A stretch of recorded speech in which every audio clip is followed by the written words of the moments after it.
Hello everyone, it's Mary. Welcome back to the channel where I am getting a chance to play with the December Crafty Courtyard kit from Pink & Main.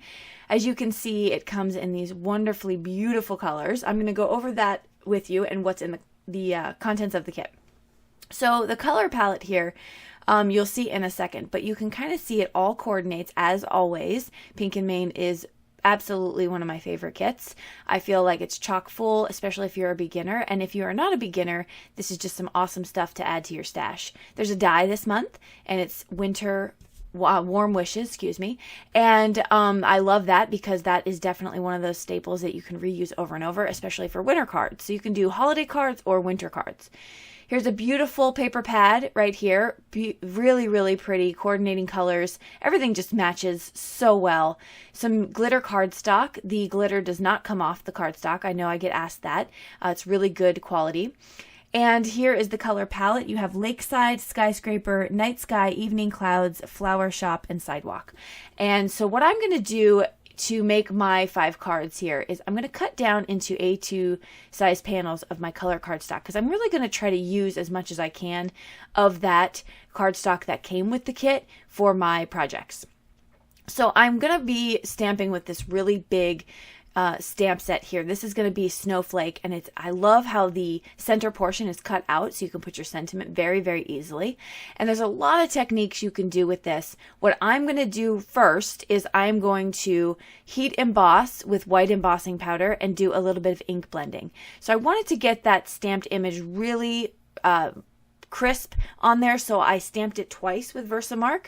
And then I'm going to take my white embossing powder and I'm going to pour that all over.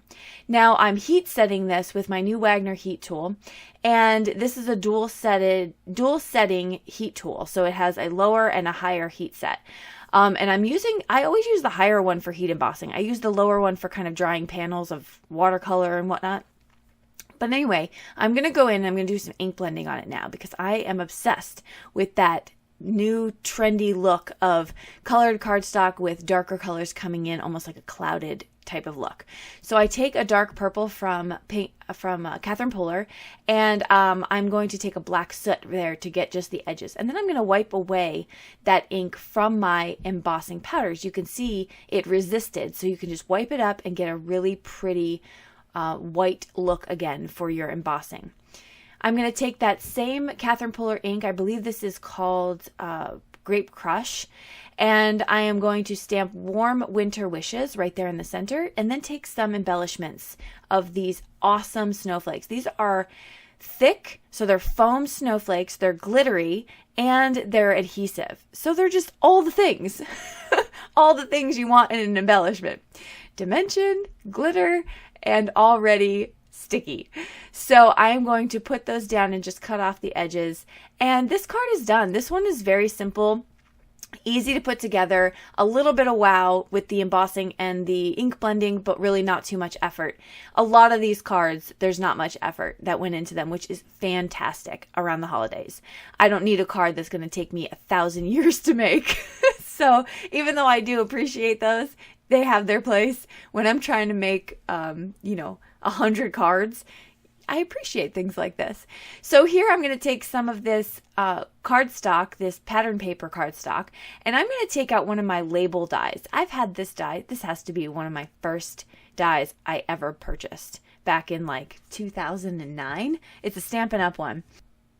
Then I'm going to take my corner rounder. This is from We Are Memory Keepers. I use this all the time.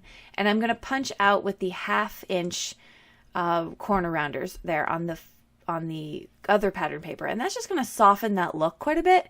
So here I'm going to take the die. I have cut this out into some glitter cardstock, and I am going to just put that Warm Wishes. It comes in 2 pieces. I'm going to put that Warm Wishes right there. I love that the dot in the eye is already attached to kind of the bottom of that W. That makes my life easy because it's not that I have to find the top of the eye to put on the card. That top of the eye, it just doesn't go on the card. I just never find them, and I don't really care. It's just I usually have either I'll put like a dot of Nuvo glue or the Nuvo drops or something like that in place of the eye because I never have the topper. Anyway, thank you Pink & Main for making my eye already there for me. So I'm going to add some buttons. I haven't added buttons to my projects in years. Again, throwing it back, putting some buttons on there. I love them. They're so pretty, and they're really glittery and shiny as well. So that was it. That's easy card number 2. Okay, so I have all of these backgrounds that I made previously, and wouldn't you know it, the color theme matches perfectly for this month's kit. So I pulled those out, saving them for a rainy day, and here we are. So I pulled them out, and I'm just going to pick out a few that I really like. I'm now cutting out that Warm Wishes in the teal color glitter cardstock, and I'm going to place that on a piece of vellum. And I do that because I just want a subtle hint behind the die that you can kind of see a little bit better. When I put it flat onto the panel, I wouldn't say it got lost. I would just say I like the vellum look. So when you do that, you can put your dots of glue behind the Warm Wishes on the vellum, on the back of the vellum, and you won't even see it when you put it down. And then I'm going to top this card off with a few of the sequins here, and that's just going to add a little bit of sparkle to the card. Not much. Done. Again, picked some of that pattern paper for the polka dots, and I'm just trying to use what I have in the kit. I think that the kits are so good for that reason. You've heard me say that in past videos, but I really love that you can just pull out that all-inclusive box and just get to work and play with it. And so that'll finish up that card too, and I am loving the fact that there is a die that is seasonal, not necessarily just for holidays, but it's seasonal. So that's awesome.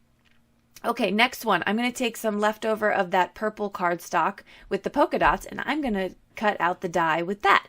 And so I thought that's fun. A lot of times I stick into a solid cardstock box when it comes to my dies, and you don't need to. You can cut your dies out with pattern paper, and so I feel like that just adds a really fun element. So it's kind of like the opposite of the card I just made.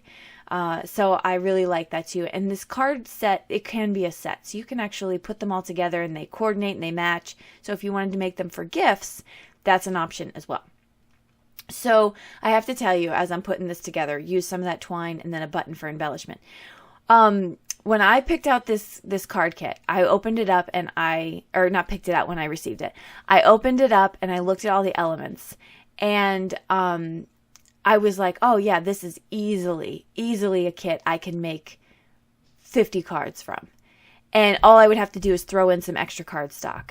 And I'm not kidding you when I say this is one of those that I'm sure I can get a ton with scraps, with just all the elements. I can use up this kit. And I was like, yeah, that's what I'm going to do. I'm going to do a how many cards can I get from this kit video. Well, I have to be honest with you. Life took over. I was like, yeah, no, Mary, reel it in and simmer down because you don't have that kind of time. But if I did, I promise you, maybe over the holidays, maybe actually when I'm off from work, when it's closer to Christmas, I'll be able to do that because I really want to, because I truly believe you can. There's so many fun elements to this card kit. But anyway, so there, I set it up and then I'm a colossal disappointment because I couldn't do it. But I think you all understand.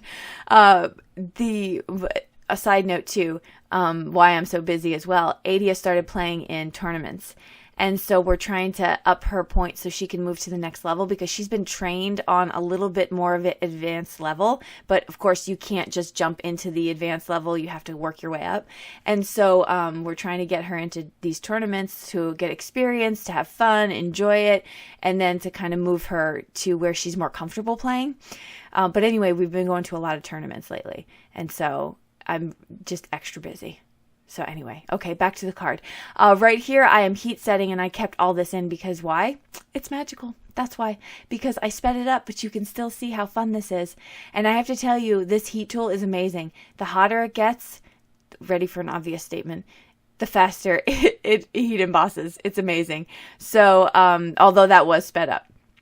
So right here, I'm going to add a sentiment in the center. Now, this is the last card of the 5, and I'm not over the moon wowed about this card. However, I do, of course, I like it, but I feel like right here, because that sentiment felt lost, and so I took a tiny makeup brush and a little bit of that purple Grape Crush Catherine Puller ink, and I'm just covering this because I want it to pop out. I want it to be more contrasting on the card. And so I thought this was a great idea. I've done this before and it's come out way better other times. So I like the intent behind what I was doing. I don't necessarily like that result as much as I had hoped, but the intent of what I meant to do was that I wanted that sentiment to pop off the page. And so try that, see if you like it. But then I still wasn't happy with it, so I decided to put my card together. And then I was going to pull in a little bit of an embellishment. I did add those glitter snowflake stickers to the front of the panel, which I think are a lot of fun. But then I'm also going to pull in some stickles in the diamond color. I didn't use a whole lot of stickles this holiday season yet, and in past holiday seasons I've used up my bottles. But I just kind of outlined that with the stickles to kind of give it a frosty look. And so that will do it for that card, and that will do it for all of these cards. Thank you so much for hanging out with me, for stopping by and checking out the December 2019 Crafty Courtyard from Pink and Main. Highly recommend this kit. It's wonderful, especially if you're a fan of these colors and maybe some non-traditional holiday cards to add to your inventory. I will link everything I used below in the description box. Hit subscribe if you don't want to miss anything from me. And until next time, I hope you have a fabulous week. Bye-bye.